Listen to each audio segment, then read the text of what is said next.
제가 태제대학교 설명회를 듣고 청립컨설팅 대표이신 이성 박사님을 모시고 저하고 이 장단점에 대해서 노골적으로 분석을 해드리겠습니다. 예. 첫 번째는 뭐냐면 저희가 그 얘기 했잖아요. 밥 먹으면서 과연 스카이를 붙었고 태제대를 붙었다. 그런 엄마들은 아직까지 어디를 선택하냐? 100% 스카이다. 스카이다. 네. 이게 문제다. 엄마의 틀을 깨는 게 문제다 지금. 그렇죠. 그게 가장 크고, 간단하게 이제 태제대학교를 간단하게 설명을 해주시면. 태제대학교 요즘 핫 이슈이고 오늘도 이제 현장에 방문을 했는데 아시다시피 가지고 있는 자본력이 엄청납니다. 보시다시피 얼마죠 정확하게? 지금 제가 알기로는 한 3천. 그러니까 아까 제가 투자된 게 3천억이고, 그렇죠. 3천억은 다른 펀드에 투자해서 그 수익금을 댄다. 그래서 유지가 되는 거예요. 조창국 회장님이 회사를 팔아서 1조 2천억이었는데 6천억을 여기서 투자했다. 그래서 저는 그렇게 봐요. 어떻게든 1회 졸업생, 한 3회 졸업생은 사람을 만들 것이다. 그렇죠. 돈을 처발라서. 그렇죠. 이게 만들어질 수밖에 없는 구조예요. 실제. 왜냐면 말이 100명인데 100명 다 안 뽑겠다. 그렇죠. 필요 없는 애는 안 하겠다. 그리고 이제 뭐냐면 이분의 눈높이가 기본적으로 스탠포드예요. 기본적인 생각이 스탠포드야. 써놨잖아. 네. 해보자.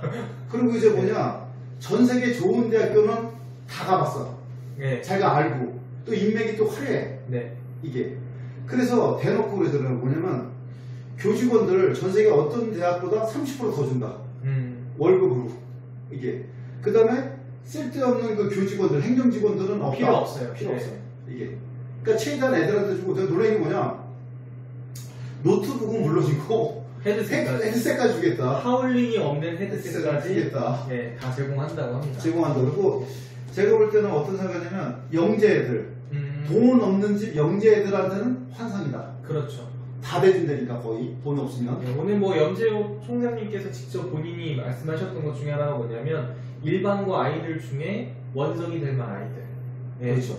그러니까 우리 입장에서는 머리는 타고났는데 기회가 없거나 재정적인 뒷받침이 없는 그런 아이들. 이공계를 준비하는 학생은 여기 가면 안 됩니다.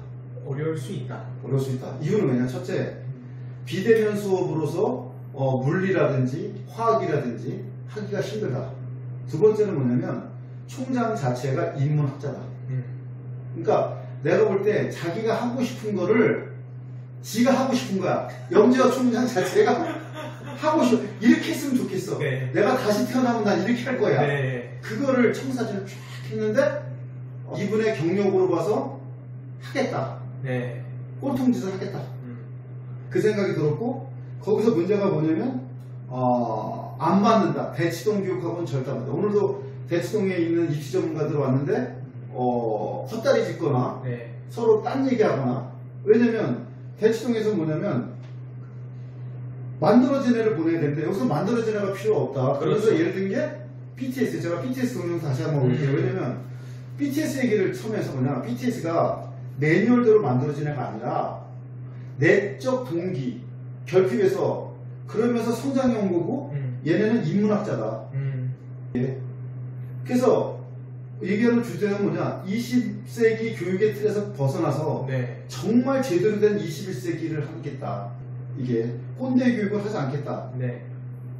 그게 핵심이잖아요. 핵심이죠. 오늘 현장에서도 교육 관계자분들, 특히 대치동에 있는 많은 분들이 오셨는데, 저도 입시 분야에서 아이들 상담도 하고 대학도 보내는 입장에서 생각을 해봤을 때 메이킹 되는 부분들이 있죠. 사실은 학생부를 준비하는 과정이라든지 대학이나 전형을 선택하는 부분들. 근데 태제대학교에서 찾고 있는 아이들은 누군가의 어떤 손길이 닿기보다는 손길 닿기 전에 뭔가 이 친구가 어떤 이런 대학의 기회를 통해서 이들이 원하는 그런 인재로 클 수 있는 애들을 찾아서 보내줘야 되는 서로 그런 역할을 역할을 요구했던 것 같아요. 제가 봤을 때 이쪽에서 이제 그 대치동 쪽에서 얘기가 크게 두 가지였거든요. 하나는 사이버 대학이니까 엄마들이 하기를 별로 안 좋아할 거다. 그러니까 이제 영재총에 벙뜬 거죠. 왜냐면 벙뜬 게 뭐냐면 미네르바 대학도 사이버 대학이야. 근데 외국에서는 이런 게 문제가 안 되는데 한국에서는 이제 엄마들이 어떤 학벌에 대한 그런 것들, 아직까지 이렇게 간판에 대한 미련. 그러니까 서로 또 대치동하고 또 안 맞고. 두 번째는 뭐냐면 그러면 학생부 종합전형이냐. 면접이 중요할 수밖에 없는 상황이에요. 그렇죠. 면접은 대신해 줄 수가 없으니까. 이게. 그러니까 이제 대치동에서는 어떻게든 만들어서 보내려고 하는 거고. 네. 여기서는 뭐냐? 나 그런 애들 안 뽑아. 네.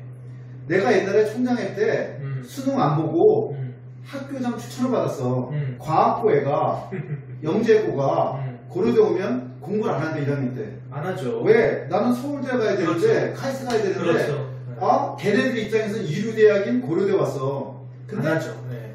시골에서 정말 열심히 추천받고 온 애들은 1학년 때는 과거에보다 부족하신데 네. 졸업할 때는 훨씬 낫고 사회에 대한 기여도도 높더라. 네. 이건 결과론적인 얘기다. 데이터가 증명된다.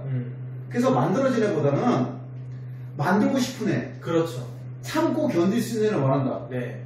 그리고 그거는 뭐냐, BTS가 맞아요. BTS는 내적 동기에서 된 애들이지 매뉴얼대로 된 애들이 아니에요. 아니니까. 이게 그러니까 여기서도 원하는 거는 내적 동기가 돼 있는 애들. 아니 대놓고 얘기했어요. 그런 태제대학교에 목숨을 걸 만한 그만큼 모티베이션이 강한 애들을 원한다. 그러니까 태제대 아니면 안 돼. 이게 무슨 얘기냐면 의대 가서 40대에 건물 하나 있어서 월세 받고 있는 애 지금은 그게 될 수 있어 의사들이. 네. 근데 앞으로 AI가 나오면 AI가 주력하는 건 두 가지란 말이에요. 가장 돈 되는 거 의료하고 법률. 그럼 의료하고 법률 시장이 과연 그때도 쓰냐? 제가 볼 때는 그렇지 않아요. 어려워요. 결국은 통찰력 가진 애들만이 살아남는다고 봐요. 절대 밥벌이는 걱정하실 필요가 없습니다. 아, 이유는 왜냐면 여기 자원에서 이 조창걸 회장이 6천억이나 투자하면서 3천억 투자하면서 어떤 걸 했냐면 단지 삼성전자, 현대자동차 취직 잘한 애들 이런 애들 하는 게 아니에요. 네. 우리나라를 책임진 애들, 우리나라를 그 이건희가 말하는 그 진짜 천재가 한 명을 먹었어요. 예를 들어 지금 그냥 우리가 토론토 대학이 왜 유명하냐면요, 인공지능 연구소가 다 있어요 지금. 우버서부터 다. 왜 3년도가 거듭 안 수록이냐, 거기 교수 한 명 때문에 그래요. 그 교수 한 명 때문에 토론토 대학을 먹여 살리고 토론토는 시라는 먹여 살려요. 이게 그런 인재를 요구하는 겁니다 지금. 왜 그런 인재를, 그러니까 인재가 될 만한 사람을 지금 찾고 있는 거야 제가 봤을 때. 원석을 찾는 거지. 그렇지. 만들어진 애를 찾는 게 아니에요. 우리가 결국은 아이가 인문학과, 영어, 그 다음에 제2외국어. 그래서 저희가 이제 결론 내기 뭐냐, 한국에서 일단은 책에 대한 기본적인 거, 영어에 대한 기본적인 걸 하더라도 예를 들어서 우리가 뉴욕 가기 전에 애들이 어딜 많이 가냐, 필리핀이나 말레이시아를 갑니다. 거기서 1년 동안 하드하게 타이트하게 한 다음에 결국 뉴욕 가는 거거든요. 여기서 지금 어떤 얘기를 하냐면 1학년 때 제대로 마스터를 못하면, 네. 우리 커리가 네. 안 돼 있으면 2학년 때 해외를 못 나갑니다. 그렇죠. 영어하고 제2외국어도 돼야 돼요 이게. 그리고 책 읽법도 어느 정도 들어가야 돼. 그래서 저희가 이제 오늘 의기투합한 내용이 뭐냐면, 그러면 네가 젊으니까 네가 말레이시아 가라. 네가 말레이시아 가고 내가 한국에서 키워서 말레이시아 보내마. 그 다음에 마지막 코스는 뉴욕이다. 그 다음에 태제대를 가든지. 그 다음에 앞으로 이게 추세가 될 거다. 대학의 트렌드가 될 거라고. 트렌드가 된다. 왜냐면 이걸 만든 이유가 뭐냐면 이런 과정을 고려대에서 만들고 싶었대요. 총장 했을 때. 근데 교수도 반대, 애들도 반대. 이게 밥그릇 뺏기고 싶지 않은 거야. 그렇죠. 네. 우리는 대치동 교육이 아니다. 네. 이게 미래 살릴 교육이지. 그렇죠.